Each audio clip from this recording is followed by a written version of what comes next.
आज का पहला पाठ रोमियो के नाम संत पौलुस का पत्र, अध्याय 4, पद संख्या 20 से 25 तक। तो भी उनका विश्वास विचलित नहीं हुआ।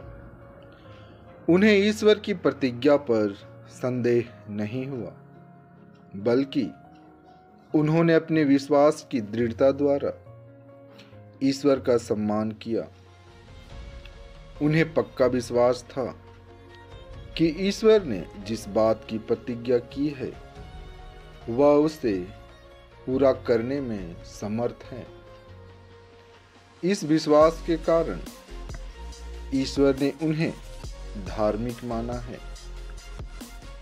धर्म ग्रंथ का यह कथन न केवल इब्राहिम से बल्कि हमसे भी संबंध रखता है।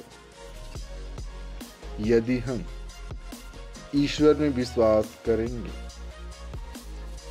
जिसने हमारे प्रभु ईसा को मृतकों में से जिलाया, तो हम भी विश्वास के कारण धार्मिक माने जाएंगे। वही ईसा हमारे अपराधों के कारण पकड़वाए गए और हमारी पाप मुक्ति के लिए जी उठे।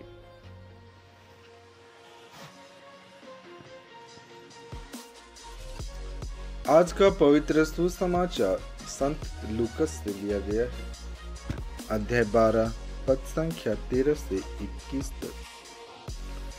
भीड़ में से किसी ने ईसा से कहा, गुरुवर, मेरे भाई से कहिए कि वह मेरे लिए पैतृक संपत्ति का बंटवारा कर दे। उन्होंने उसे उत्तर दिया, भाई, किसने मुझे तुम्हारा पंच या बंटवारा करने वाला नियुक्त किया? तब ईसा ने लोगों से कहा, सावधान रहो और हर प्रकार के लोभ से बचे रहो, क्योंकि किसी के पास कितनी ही संपत्ति क्यों न हो, उस संपत्ति से उसके जीवन की रक्षा नहीं होती। फिर ईसा ने उनको यह दृष्टांत सुनाया। किसी धनवान की जमीन में बहुत फसल हुई थी। वह अपने मन में इस प्रकार विचार करता रहा, मैं क्या करूं? मेरे यहाँ जगह नहीं रही जहां अपनी फसल रख दूं। तब उसने कहा, मैं यह करूंगा, अपने भंडार तोड़कर उनसे और बड़े भंडार बनवाऊंगा। उनमें अपनी सारी उपज और अपना माल इकट्ठा करूंगा और अपनी आत्मा से कहूंगा, भाई, तुम्हारे पास बरसों के लिए बहुत सा माल इकट्ठा है, इसलिए विश्राम करो, खाओ पियो और मौज उड़ाओ।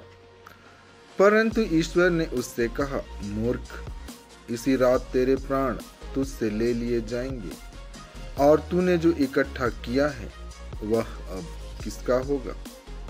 यही दशा उसकी होती है जो अपने लिए तो धन एकत्र करता है, किंतु ईश्वर की दृष्टि में धनी नहीं है।